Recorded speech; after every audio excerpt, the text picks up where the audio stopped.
खोजी टीवी के मुअज़्ज़िज़ दोस्तों, लबनान ने इसराइल पर 3 रॉकेट फायर कर दिए। इसराइली हुक्काम हक्का बक्का रह गए। पूरे इसराइल में सायरन बजने शुरू हो गए। इसराइली बुज़दिल कौम मारे खौफ के घरों में छुप गई। बड़े नुकसान के बाद इसराइल ने जवाबी हमला करते हुए लबनान की अहम तंसीबात को निशाना बना डाला। अब सवाल यह है कि लबनान जैसे कमजोर मुल्क ने इसराइल पर रॉकेट हमले क्यों किए? क्या अब की बार भी इसराइली दिफाई निजाम यानी आयरन डोम लबनानी रॉकेट्स को रोकने में नाकाम हुआ? आलमी माहिरीन इस हवाले से क्या खबरें दे रहे हैं और दरपर्दा कौन सी कुव्वतें हैं जो इसराइल के खिलाफ एक होकर बड़े हमलों की प्लानिंग कर चुकी हैं? आज हम इन्हीं सवालात के जवाबात आपके सामने रखने की कोशिश करेंगे, इसलिए आपसे गुजारिश है कि इस अहम वीडियो को आखिर तक जरूर देखिएगा। तो आइए चलते हैं मौजू के असल हिस्से की जानिब। नाज़रीन गिरामी, इसराइल की मुतनाज़ और नाजायज रियासत आजकल काफी मुश्किलात का शिकार है। हमास और ईरान की जानिब से इसराइल के खोखले दावों को मलिया मेट किए जाने के बाद कमजोर और मामूली मुसल्लह तंजीमें भी इसराइल के जुल्म के खिलाफ उठ खड़ी हुई हैं और फलस्तीन समेत शाम, इराक और लबनान में जारी इसराइली मजालिम को रोकने की भरपूर कोशिश की जा रही है।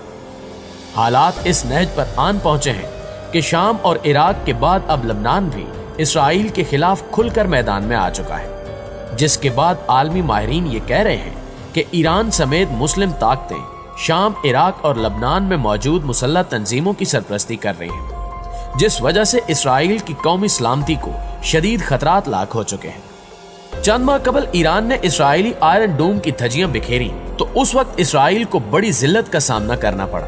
रही सही कसल हमास के मिसाइलों ने निकाल ली और अब इसराइल पर कभी शाम से तो कभी लबनान से हमले किए जा रहे हैं, जो इस बात का सबूत है कि इसराइली मुखालिफ एक होकर यहूद कौम की ईंट से ईंट बजाने के लिए तैयार हो चुके हैं। प्यारे दोस्तों, ताजा तरीन इत्तलात के मुताबिक गुज़श्ता रोज लबनान की सरजमीन से 3 खतरनाक रॉकेट्स इसराइल पर फायर किए गए, जिन्होंने इसराइली फोर्सेस समेत नफ्ताली बेनेट की हुकूमत को हिला कर रख दिया है। गैर मुतवक्के तौर पर लबनान ने इसराइल पर अचानक हमला किया।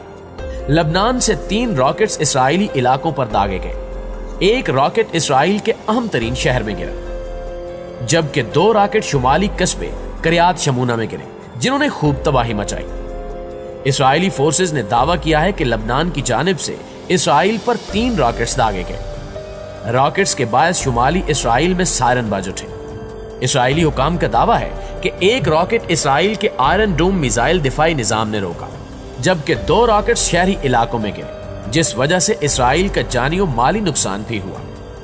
इसराइली वज़ीर दिफा ने इस हवाले से बयान जारी करते हुए कहा कि लबनान रातों रात होने वाले रॉकेट हमलों का जिम्मेदार है, क्योंकि वो दहशतगर्दों को उसके इलाके में कार्रवाई करने की इजाजत देता है और इसराइल अपनी खुद मुख्तारी और अपने शहरियों के लिए किसी भी खतरे के खिलाफ कार्रवाई करेगा और इसके मुफादात के मुताबिक इसका मुनासिब वक्त और जगह पर जवाब देगा। इसराइली वज़ीर दिफा ने मजीद कहा कि इसराइल लबनान में समाजी, सियासी और मुआशी बहरान की इजाजत नहीं देगा ताकि इसराइल की सलामती का खतरा बन जाए। यहाँ एक और अहम नुक्ता यह है कि लबनान में मौजूद हिजबुल्लाह और दीगर मुसल्लह ग्रोहों ने चंद रोज कबल इसराइली खुफिया एजेंसी को वार्निंग भी जारी की थी कि किसी भी वक्त लबनान की सरजमीन से इसराइल पर बड़ा हमला हो सकता है। ताहम इसराइली हुक्काम ने इस पैगाम को सीरियस नहीं लिया, क्योंकि ये 2014 के बाद पहला मौका है कि जब लबनान की सरजमीन से इसराइल पर हमला किया गया। नाज़रीन गिरामी, खित्ते के अमूर पर नजर रखने वाले माहिरीन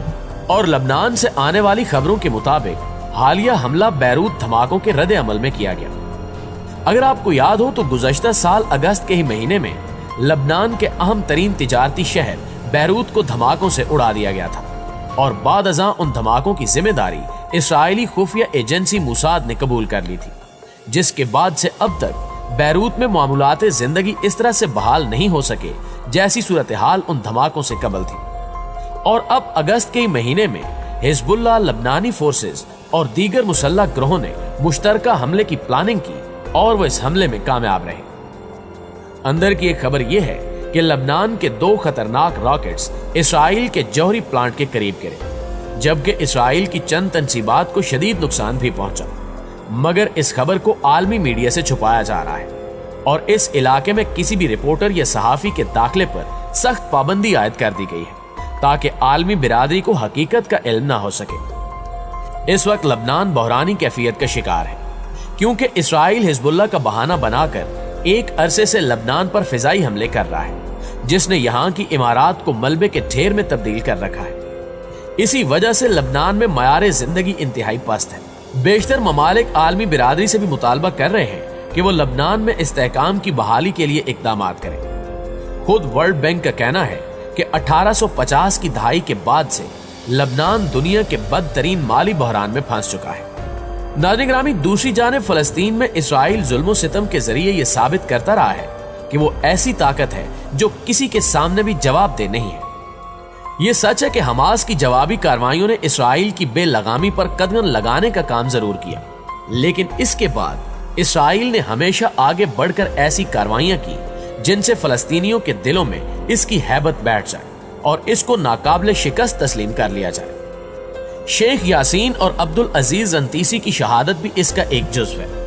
اس سارے عمل کو اسرائیل کی جنونی کیفیت کا نام دیا جا سکتا ہے، جو دن بدن بڑھتی ہی جا رہی ہے اور اسے لگام دینے والا کوئی نہیں، یہاں تک کہ عرب ممالک اسرائیل سے تعلقات استوار کرنے کی کوشش میں ہیں۔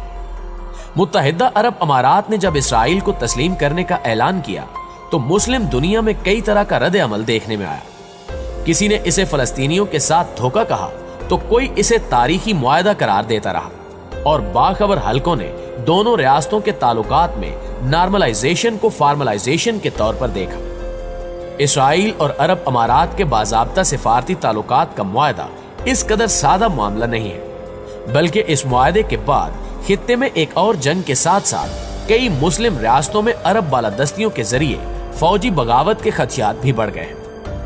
اسرائیل کے عرب دنیا کے ساتھ تعلقات اور خفیہ اتحاد پرانی بات ہے، لیکن اب یہ تعلقات باضابطہ اور علی اعلان ہو رہے ہیں، اور یقینی طور پر اس کے بھی کئی عوامل ہیں۔ سب سے پہلا محرک عرب بادشاہتوں کا خوف ہے، جو عرب بہار کے دوران پیدا ہوا۔ عرب بہار کے دوران بادشاہتوں کو اندازہ ہوا کہ پولیٹیکل اسلام ان کے لیے بڑا خطرہ ہے، اور جبر اور کرپشن کے خلاف کوئی بھی مقبول تحریک ان بادشاہتوں کے لیے خطرہ بن سکتی ہے۔ یہاں تک کہ امریکہ جیسی عالمی طاقت بھی اپنے کٹر اتحادی حسن مبارک کو ایسی تحریک میں کوئی مدد فراہم نہ کر سکی، اور اخوان المسلمین کی مقبول تحریک نے اس کا تختہ الٹ دیا۔ پھر اس دوران تیونس اور سوڈان سمیت کئی مثالیں ابھر کر سامنے آئیں۔ عرب بہار کے بعد خطے میں سیکیورٹی صورتحال بھی بدلنے لگی۔ امریکہ کوشش کے باوجود شام کے صدر بشار الاسد کو ہٹانے میں ناکام رہا۔ سعودی عرب کی تیل تنصیبات پر حملے کے بعد بھی امریکہ نے سعودی عرب کے لیے کوئی فوجی قدم نہیں اٹھایا۔